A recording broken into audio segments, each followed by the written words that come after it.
And I'm actually going to get right into it. And you really want to know how.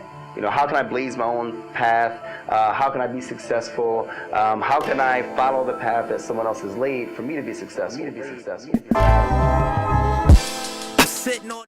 Yo, yo, yo, this is the Queen Azizah Nubia, and I am back with another amazing episode of the Hustle and Motivate podcast. If you have not already, make sure you download the Cincy Black Travel app, y'all. I'm telling you, we are ready to help you book your trips to Cincinnati, one of the top Black tourist destinations of the summer, for all of the amazing events that happen here. And if you're from Cincinnati and you need that break to get up out of here, hit up the app as well, because we got so many amazing trips and deals and attractions all over. Partner with CVG. I need y'all to download the Cincy Black Travel app and get your traveling, take your traveling to a whole nother level. And when you're ready for that takedown, to relax and to get everything back in alignment, make sure you hit up Uncle Nearest at your local liquor or spirit shops. Uncle Nearest is a black-owned whiskey company that is taking the world by storm. So make sure you get your bottle of Uncle Nearest. But let's get into this amazing episode for today. I'm so excited to have my guest on here because she is a powerhouse. If you have ever been in Madisonville and you're Black and you're from Cincinnati, 9 times out of 10, you have hit up the sister shop. So I'm excited to have her on our platform to talk about all the amazing things that she does, and to learn how we can support her. So without further ado, Miss Rashida, how are you doing? I'm doing fine. Thanks for having me here today. I'm glad to see you here. I'm excited for our conversation. Y'all don't even know how excited I am for this conversation, because she and I, we have conversations when we see each other, and they just be so dope. To get this actually recorded it's going to be amazing. So let's just start off. You are a business owner here in Cincinnati, the Walls of Wellness. Tell me a little bit just about you, how that started, and what's your plan with Walls of Wellness. So Walls of Wellness, it really manifested from during the pandemic. Okay. Originally, I'm passionate about cannabis, and I originally wanted to open up a CBD shop. Okay. Because hemp is one of those plants that's a natural resource. So it has all of these different benefits. And I ended up catching COVID in 2020. Okay. Early in the game, when they was treating us like, everybody was in isolation. Yeah. My daughter had just had her baby. So I was treated like the plague, had to wear masks, hide in my bedroom, or I went outside and garden. Okay. So I'm outside gardening, and I'm just reflecting on all the things that my girlfriends bought. They brought me Palo Santo, sage, essential oil diffusers with different blends, the herbal teas. They were bringing like elderberry, hibiscus, the mullein. My husband was going over to Root Season Oil. He was going over to Tamira Tea Room. So I'm sitting here, I'm like, why not open up a wellness shop and still sell my CBD products, right? Yeah. So I called my business consultant, and I was like, we're going to scratch that business plan for the CBD shop, and we're going to just promote wellness overall. Yeah. And that's where Walls of Wellness came from. And the name is, I envisioned what it would look like with wellness products all over the walls. Okay. Right? And so that's where Walls of Wellness came from. I love that story. And just to think that so many amazing things were birthed out of COVID during that crazy time. But literally, when you walk into the Walls of Wellness, you feel like you're within some walls of wellness. So I never know that you wanted it to just be a CBD shop. Yeah, that was my, because I really, if I really had the resources, I would be in the marijuana lane, right? Yeah. But unfortunately, we're in conservative Cincinnati. You have to be a millionaire to get into that lane. Don't have those resources. moment. But that's something else I manifest into the future. So the other piece to it was during COVID, there was no, the world was shut down. Yeah. We were kind of abandoned. Yeah. People were sick. Yeah. Right? And so that was the other piece. I said, well, Madisonville don't have a pharmacy. It doesn't have a grocery store. It's a health and food desert. Yeah. And that was another motivator to create Walls of Wellness and bring it to the community. Wow. So now people we're like I look at us as like a black owned Whole Foods. Right. Right? Without the produce. Yeah. So yeah, because you can find a little bit of everything within the Walls of Wellness to get you on your journey of wellness. So make sure y'all go check it out. So just to touch a little bit about your background. So one, you're an entrepreneur, of course, but where did this love of wanting to help people to become well and to give them information and resources, even wanting people to be educated on cannabis, where does that come from? My background is mental health counseling. Okay. So I've worked in mental health for over 22 years. I have a master's in mental health counseling. So I am a natural healer. Okay. My superpower is to help people find hope, maintain it. Yeah.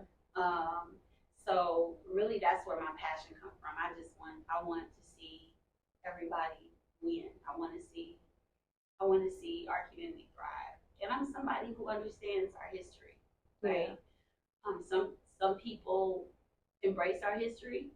Some people it's too much and they try to shy away from it. They don't want to accept what's happened. I accept what's happened, and we need to repair that. And to repair us, you have to understand how to align the mind, body, and spirit. Yeah. And so that's where all that comes from. All I can say is the Most High has placed this superpower on me to genuinely want to love on people and hope for the best for them. Oh, wow. I think that's super amazing because especially in this line of work when it comes to healing, especially now, because I know I jumped into the holistic health game when I started. That was like intertwined with the media years ago. And people were not as hip and in tune as they are now. So I know if I would have stuck with it then, I probably would have been tired out because my passion didn't come from that space. My passion came from more of the media space. But I say all that to say is when you're like in this time now and still have that passion, that drive to help people, like you're definitely answering that destiny call or that purpose call that you have. So I think that's amazing. So what are some of the things besides you mentioned, CBD and herbs that we can find at the Walls of Wellness? You can find like natural toothpaste, deodorant, natural deodorant without the chemicals. Like the toothpaste don't have fluoride. Yeah. The deodorant don't have the heavy aluminum, awful chemicals. In our deodorant, Play Pit is black owned. Okay. So mother-son duo. Mm-hmm. They were on Shark Tank, and it's a dope product. I wear it every morning, every day. Awesome. So soaps, we have different soaps. We have different topicals for like eczema and psoriasis. Mm-hmm. Shampoos, conditioners. We have tonics, like detoxes. I mean, it's crystals. We really have a little bit of everything for the mind, body, and spirit. Wow. So it's definitely like really whole foods, just minus the salad bar and the produce and stuff. Okay, I think that's amazing. So we got the Walls of Wellness, and then I also see that the Walls of Wellness is a sponsor for the Peaceful Block Party that's happening 420. Yes. So I'm happy to even have you here before the block party. So this will be out before then. But I know a big purpose of the Peaceful Block Party, one is to get people, come together celebrating 420. But there has been like a series where, the organizations have been going out educating people on the importance of cannabis. Why is that important to you? So I do want to mention this. Okay. So cannabis it's a natural resource, y'all. I need you to understand, it is a natural resource. It can be eaten. It can be worn for fabric for clothing. Okay. It can be used to power vehicles for biodiesel fuel. Okay. It can be drinking. Yeah. As like hemp milk. It can be used as a dietary supplement. Okay. Like hemp seeds. So there's so many things you can do with it. And we haven't even gotten to the clinical research part. So that is why we need cannabis education for economics, right? They locked us up for it. People are still locked up. Yeah. I did 16 hours at the Justice Center for having a little Cotty in my Altoid can. Wow. Yes. Back in the day, I think my daughter was like 3 years old at the time. I'm calling my mom, like, Mom, I got pulled over for a speeding ticket. They found my Altoid can. She was like, you smart to do the time. She didn't come get me. Wow. Shout out to my mom. But shout out, Mom. So yes, so that's insane. You know, I had to get it expunged. It kind of affected my career for a minute, but when folks see that you are good at what you do, they give you that second chance. So, but my point is, education is important also because of our youth. Yeah. Our youth is experimenting with cannabis. Yeah. There is a opioid crisis out there where now people are lacing marijuana with fentanyl. Fentanyl is very lethal. So that's another reason why we need education. And we need people to understand how to consume cannabis, right? Cannabis have been misused. Yeah. It should be used as a medicine, as a supplement. It's like the gummies. The gummies the gummies are strong. Microdose the gummies. I hear people all the time say, well, I don't do edibles, they're too strong for me. Well, when the doctor gives you a bottle of pills, you don't take all the pills. Well, if you went to the dispensary and you got a pack of gummies or you got a candy bar, you don't eat the whole pack of gummies or the whole candy bar.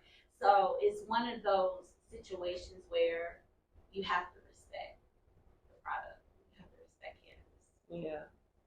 And education is key because at first, let's be real, a lot of people, we dip and dabble with cannabis illegally. So you never had to ask your dealer to, how many milligrams is going to, you never knew that. So jumping into the industry now is being more regulated. People are purchasing it. You're getting gummies. What's the dosage? How much you need to take. I can definitely see where you're coming from as far as that education, because some people will take 2 gummies expecting to get the effect that you would get if you smoked on some. No. And then it takes you like 3 hours for it to hit, and then you're like high out your mind where you can't do anything just because you didn't know the proper dosage and didn't know it was going to last that long. So, cannabis, however you ingest it for the purpose, like you were saying, as medicine, you got to know your dosage, because if you smoke it, it's going to affect you differently versus if you eat it versus if you use it as an oil or diffuse it or any of that. Well, the flower as well is a high THC content. Okay. Well, when we were growing up, I'm 46, so THC levels were maybe 10 to 14%. Okay. Now they're 34, 54%, depending on what you get. And it's frying our kids' brains. Yeah. It's too high. And so that's where that regulation and that education comes in. I am an advocate for, if you have a young person and they are using cannabis and you're struggling with getting them to stop, then seek a medical marijuana doctor. Yeah. You can get a medical marijuana card for your youth and have that child under the care of a physician. And you can have access to cannabis that's more tolerable for your youth. Okay. Yeah. Yeah. I mean, most of the youth that are getting medical marijuana cards is for PTSD. What Black baby don't have PTSD? Yeah. I'm just saying. Yeah. I understand. So, like, going into that space, I know in our city we're dealing with a lot of violence within our youth. It's getting out of control. It's really getting out of control. And I know just in the cannabis realm, a lot of these children's, may have the ADHD, the ADD coming from school. A lot of them do partake in cannabis to try to relax them. How do you think cannabis education or some type of program that could be surrounded with by cannabis could be taught to the youth to help? Do you think there's any way that can help combat the violence or help give that education, or even getting the parent in the room with the child so the parent can know this is what your child is doing? Because a lot of it's happening and the parents don't even know. Correct. I really feel like we need to create a safe space to have a discussion with our youth, parents, and cannabis. Kids are not, the marijuana is not encouraging the violence. Okay. I don't feel like marijuana is encouraging violence. I feel like other things are, like pills. Yeah. Music and stronger drugs. Yeah. And we don't know what's on their weed. And again, it's the higher concentrations of THC. Yeah. So more programming. One of the things I did do is create a nonprofit called the Cincinnati Minority Cannabis Group. Okay. And the Cincinnati Minority Cannabis Group will be sponsoring the Peaceful Block Party. Awesome. And we're going to collaborate and start working on some community discussions with the state of youth and cannabis, so we can maybe coach the parents on how to have these conversations with them and encourage creating safe spaces so they can build that trust. And build that trust. I would rather my son coming to me and talking to me about the effects of cannabis than him smoking it secretly. Things are going on with him. He's not feeling comfortable with me coming in. I find him unconscious or something. Yeah. Because maybe his products was laced, or you know what I mean? Or he smoked a high strand and ended up, he has some of that weed. Yeah. And experiences psychosis. So that's another concern. Someone coming from mental health. I've worked with young people who have tried cannabis for the first time and experienced psychosis, right? Parents don't understand, or they're not talking to the parents, but then they go back and try it again. And inside, for those people who don't know, psychosis is when you're not in touch with reality. And cannabis triggers psychosis in young people who have genetic predisposition to schizophrenia. It's all in the medical journals. Yeah. So if you don't know your genetic lineage, you can smoke some weed and trigger your psychosis and look up you, and now you have schizophrenia. That is a thing. Yeah. That's real. That's a whole topic that isn't really discussed and talked in our community. Because I know people who had schizophrenia who smoked some weed, did a meditation, and had to be sent to the psych ward. Bipolarism, and a lot of us in our community don't like to talk about those issues because of the stigma of being ashamed, or but it's real and it happens. But you triggered another question that I have, as far as educating and re-educating yourself. So for me, when I did experiment with cannabis, it came from, that's what everybody did. Everybody got high. But when you get to the point where you're looking at it as, okay, this is something that I need to help me with this or that. What are some of those needs? Because a lot of people just try it because it's rapped about in a song, and that's just something that you do at a certain age. Trendy. Yeah, it's trendy, but what are those core reasons where someone has to seriously look and say, okay, maybe I should try this, or your children, because that was I know the Best Man 20 years later, that was one of the topics they had in that, on the, I guess, the movie series, where she was looking into alternative to ADHDs and ADDs for children, and utilizing cannabis as one of those things. So cannabis is indicated for ADHD in other states, but not Ohio. Okay.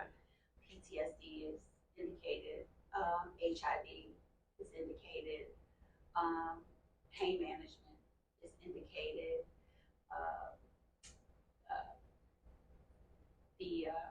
what is it? When you have the digestive problems, Yeah. What's some other ones? Epilepsy Mm-hmm. is one.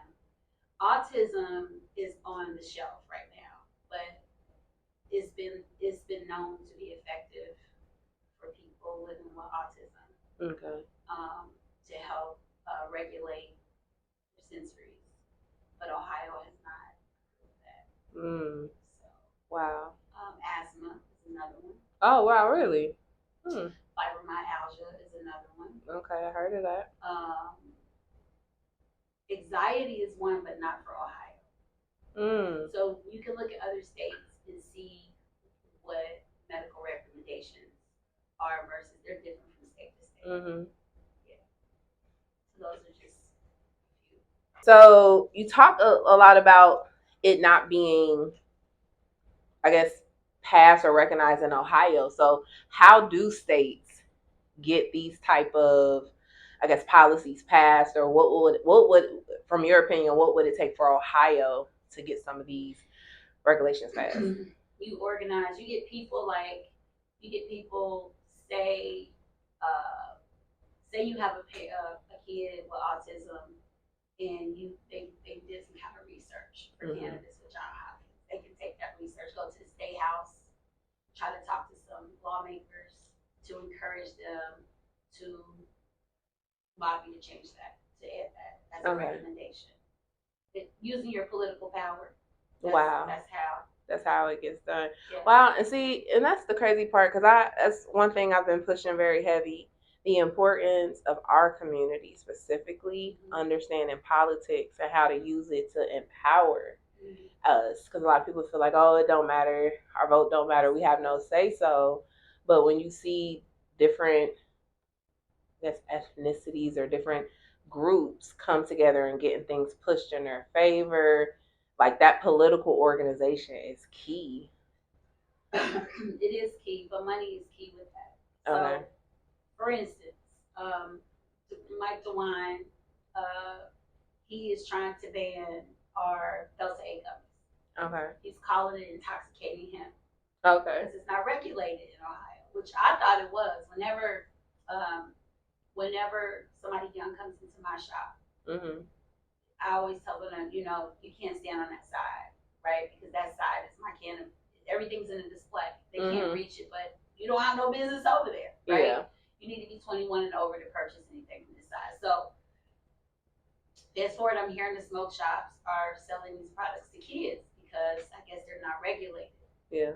Okay.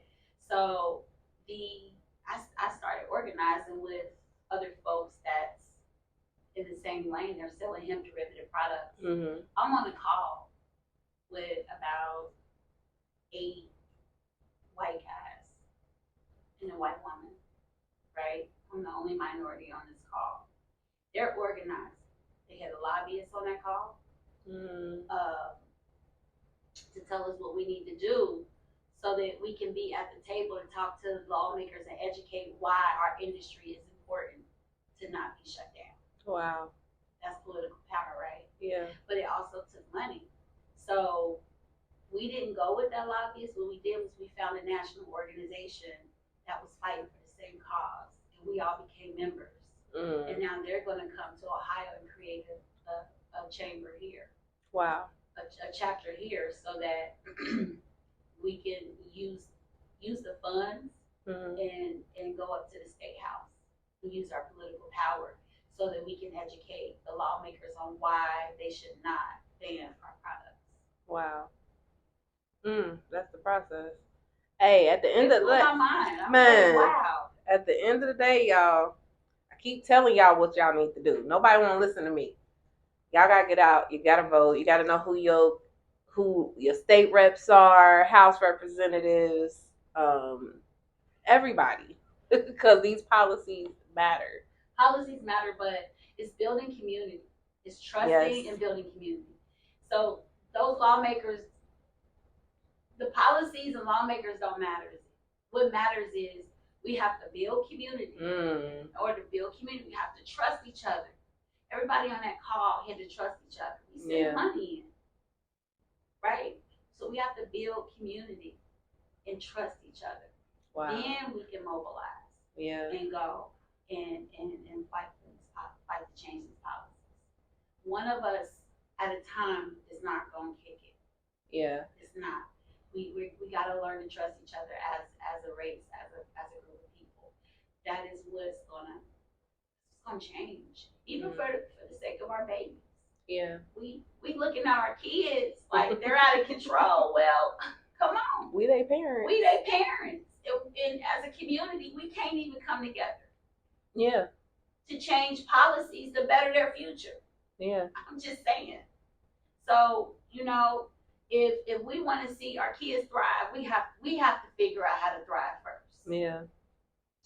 So my bad. I didn't mean to go out a little. No, that's something important, and that has been the topic of a lot of conversations I've been having, because our youth are our future. It should be our responsibility to make it greater and better for them, because they will be taking over. And the state of where our community is, just locally here in Cincinnati, and I guarantee it's similar across the board. Oh, for sure. Our future is very shaky. and that could get kind of scary, which is why I commend people such as yourself. One, it's not one thing for you to have a business where you can make money to sustain you and your family, but two, you have a business that you want to empower and give resources to your community. And I think that's important, and this is why this platform exists, because people like you, your stories, how you're working for the betterment of the community is one, going to inspire someone else to say, oh, I was thinking of something similar to this, let me try her. Or someone to say, oh, I believe in what she's talking about, let me reach out to her so I can be a part, because it's something that I believe in. So I love everything that you're talking about.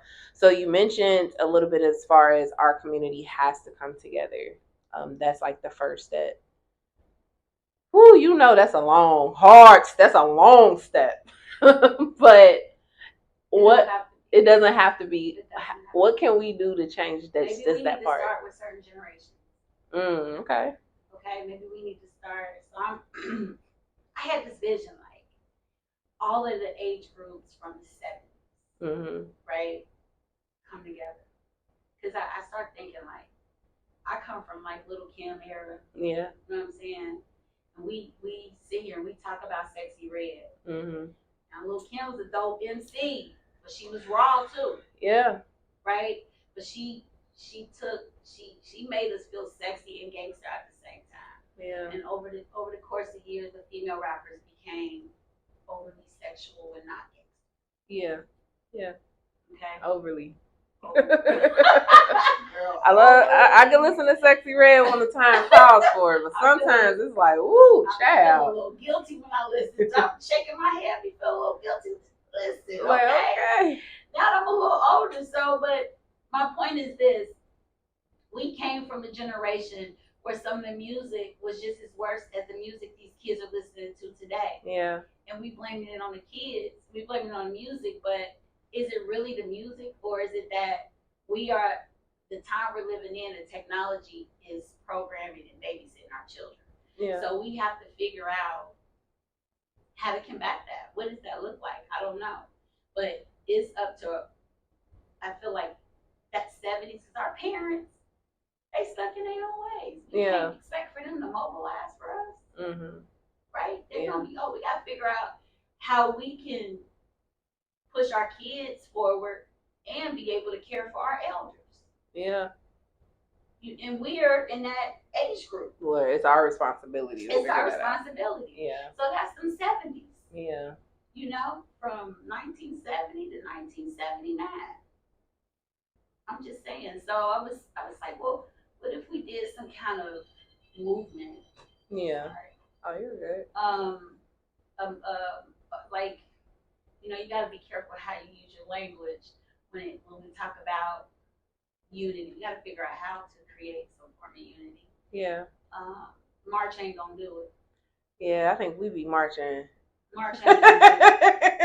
Marching ain't gonna do it. We've been marching. We gotta look and see what was effective and what was not. Yeah. Yeah. But all I know is this is, it's about us.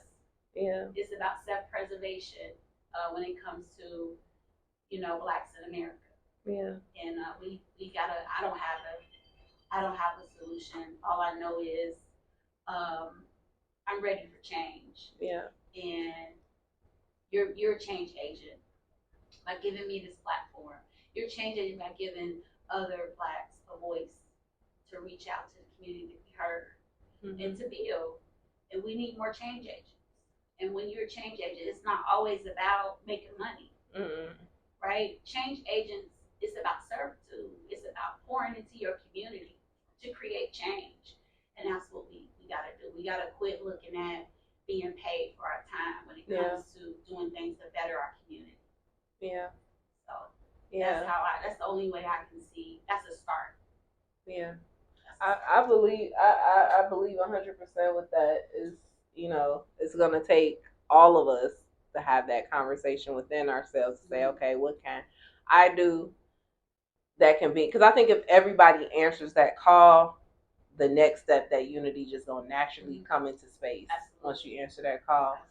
One thing that you said that I wholeheartedly agree with, and it is true, like, doing things for the sake of the community. So one of the reasons why I got into media, this has been the path that I should have been in my whole entire life, because this is what I've done since I could remember.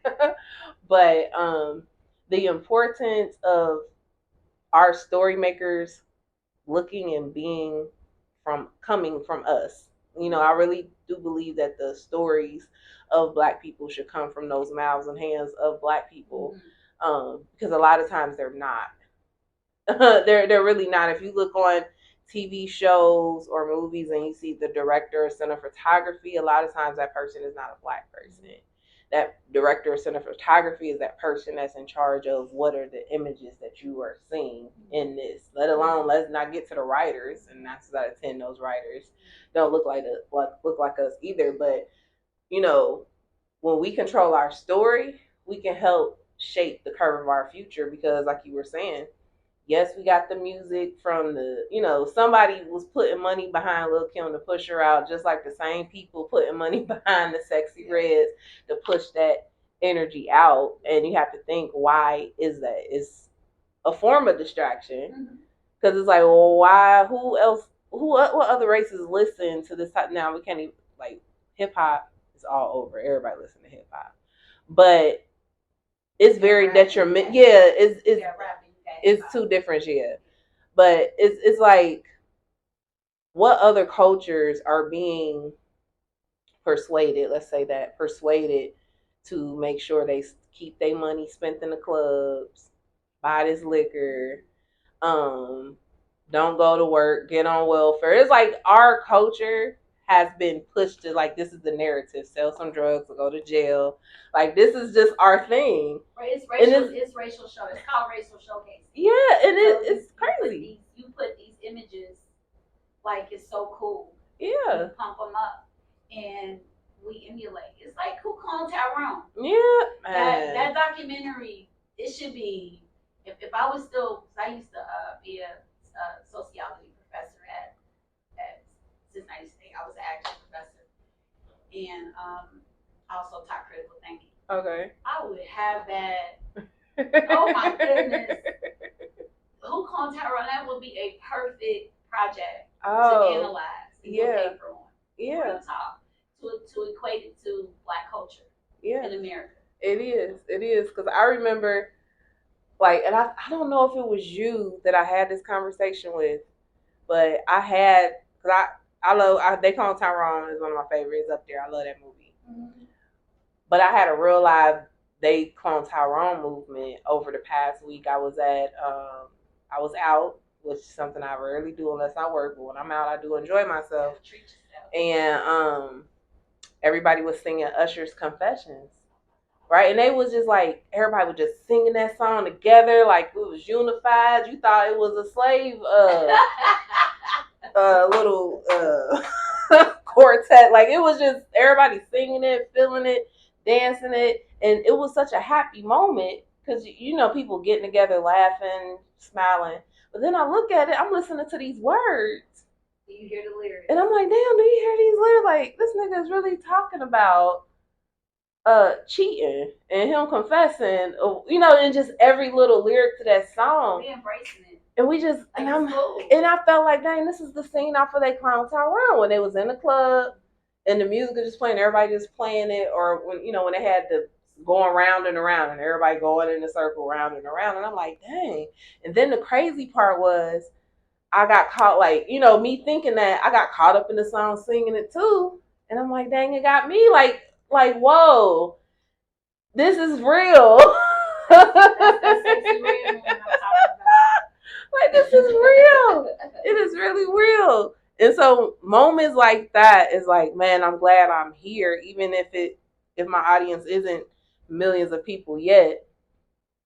Like just to have that space to help try to combat that, because that's what we're being fed. And that is, I'm not saying you shouldn't have fun and enjoy yourself, because that's what we do. This is a part of life. We're humans. We're supposed to have that. But 24/7 a day, that's all you do. That's all you look forward to. I understand you got to make money. That's good too. But it's like when you look at the deterioration of our community, huge detriment. Like we got to balance some stuff out. Maybe critical thinking needs to be implemented in the schools. And I mean, I thought about that and play certain music and have the kids to identify the meaning in that song or what that means to them. You know what I mean? Because we're not having these conversations I don't feel like we are. Because if we were, the kids wouldn't be responding the way they are. Oh yeah, I know. You know what I mean? When my sons, they get mad at me when I do this, but they know, they be like, "Oh, here she goes!" Yeah. Like, but I'll hear them like every now and then. I'll let them play a song that they like to listen to in the car, which is very seldom because I can't take it. I can't either. Girl. And so when I listen to these lyrics and they just rapping, I'm like, "Do you know what you rapping?" Like, Mom, it's the beat. The beat's hard. So I literally will have to go print off the lyrics to the song, make copies. We all sit down and y'all gonna read this out to me out loud without the music, right? That's dope. And then we're gonna have a discussion on what you are rapping about. See, that's what I'm talking about. And this is what you're rapping about. They hate those conversations because it's like, Mom, I'm not even going to be doing this. But still, how many young people your age that are going to do it? Because, like, you're going to be, they're in, you gotta live with them. Yeah. You know what I mean? You're going to school with them. You know what I mean? Yeah. So, no, that's what I mean. Yeah. That needs, I don't print them out, but I do. I'm like, son, did oh, yeah. I said, well, 21 Savage. It was the op song or something. He said something about shooting up your grandma's house. Like, son, how would you feel if someone shot up your grandma's house? Yeah. Like, so, we need to have those conversations. And teaching kids music from our generation, it was cleaner. I did a girls group at Hughes, and them kids didn't know who Lauryn Hill was. Yeah. I hurt my feelings. Or even music with instruments. Jill Scott, they don't know that Jilly from Philly. Lauren, Jill. Goodness gracious. The scissors and all that music. Summer Walker. Yeah, all that music is like sad, depressive. Yeah. Music, and that's another genre that they push on us as well. The music can't be uplifting. Yeah. It has to have like some type of negative. As long as the beat is nice and it just make you feel good, when you listen to them lyrics, it's like, ooh. Yeah, it's like your heart is broken. Yeah. And so and that's all important. I believe that's important, and it goes into that I'm big on affirmations. That's exactly what it is. Same with a lot of the rap music. Yeah. Like the Little Uzi Bird and all of them. The young man that died of overdose. Yeah. I think of his name, but Juice WRLD. Yeah. And that's my son's one of their favorite rappers. Suicide music. Yeah. You know what I mean? So, yeah, I'm like, turn the lights on in the room. And the kids they got the LED lights. Oh gosh, the frequencies they on. Yes, what I'm saying. So it's like, what are y'all doing to our kids? You know what is this social media doing to our kids? Yes. So I question that. Like, light is important. Yeah.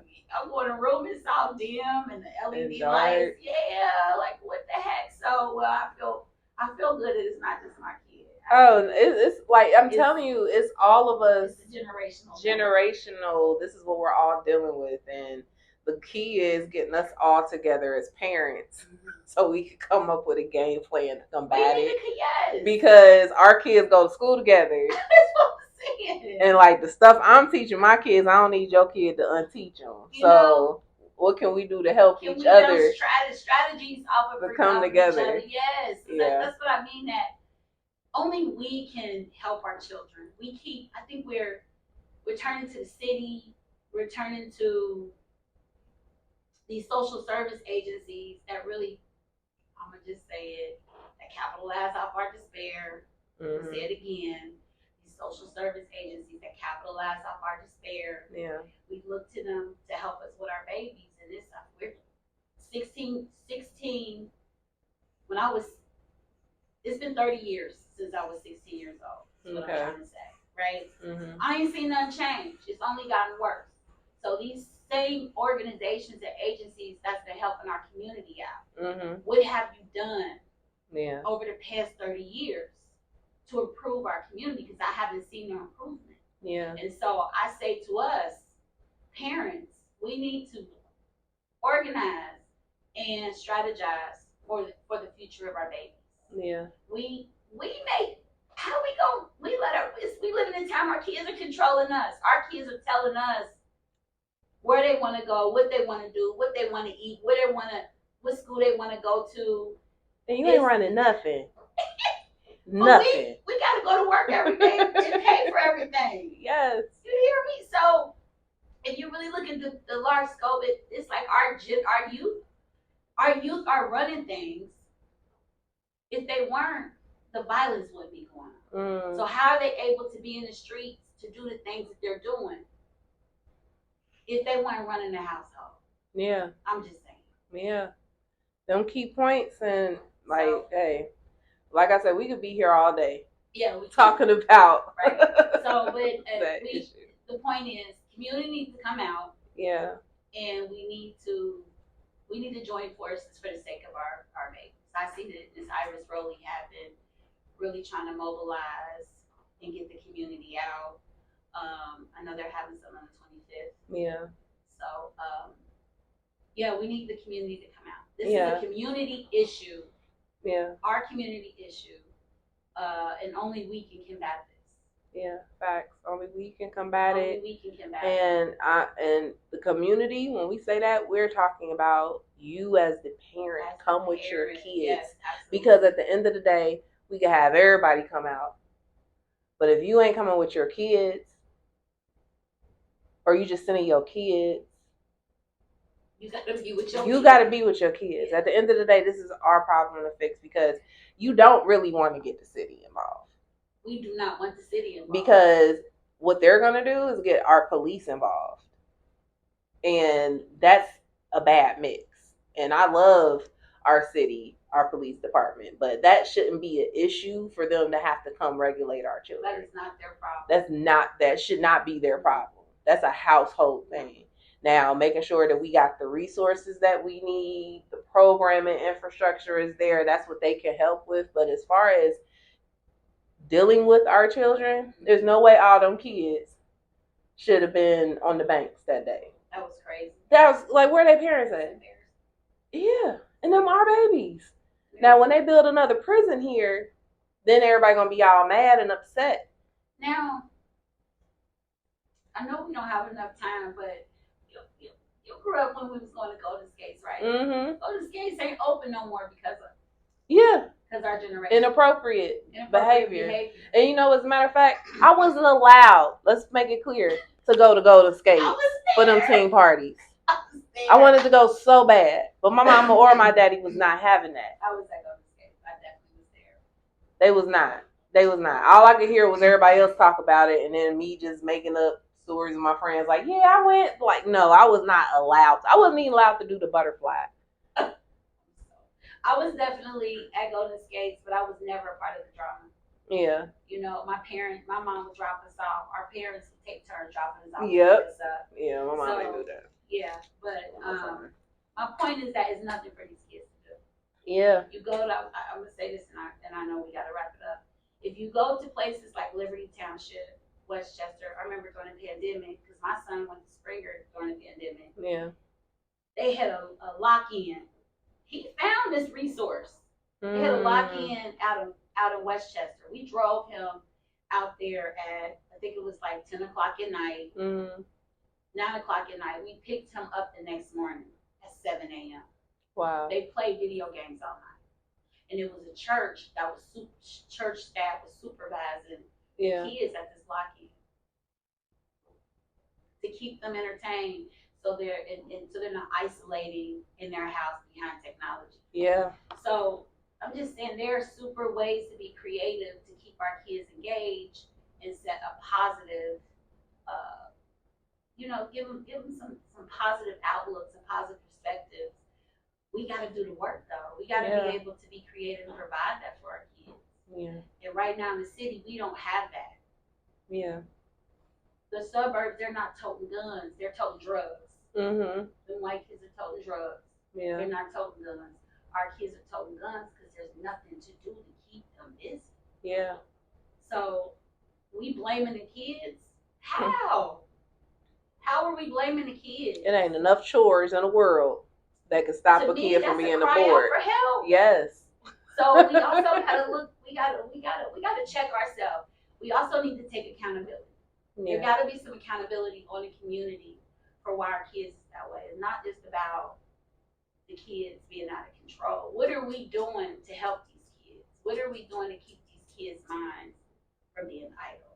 Yeah, and making sure they got Jordans and they fresh on the first day of school is not it. It's not it. And that's what a lot of people think. Like, as long as my kid got Jordans and they dress to the top, I'm doing my part. But if your child don't got good morals, no good character, no self-respect for themselves or others, fuck them Jordans. Excuse my French. Everything you just said is described in one, in a term is emotional support. Yeah.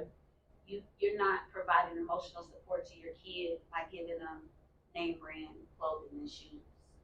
Yeah. Emotional support is actually planning a family trip, family outing, going to movies. Take them to the mall. I don't know, but spending time with that kid where they're not out here running by themselves and getting into trouble. Yeah. So that's important. Yeah. Man, thank you so much, Rashida, for coming in to speak with me today. I always love our conversations. Thank you for having me. I know we could talk here. She's definitely coming back, guys, so don't worry. We'll have something more. Y'all know me. I don't have the questions. I like to just go off wherever spirit takes us. So I'm excited to have this conversation with you, and thank you so much for coming in to stop by to talk with me. Let us know what you have going on, how we can support you, the hours of Walls of Wellness, and all that good stuff. Okay. Y'all can follow us on Instagram at Walls of Wellness Inc. On Facebook, we're just Walls of Wellness. Our address is 4307 Wetzel Avenue, Cincinnati, Ohio 45227.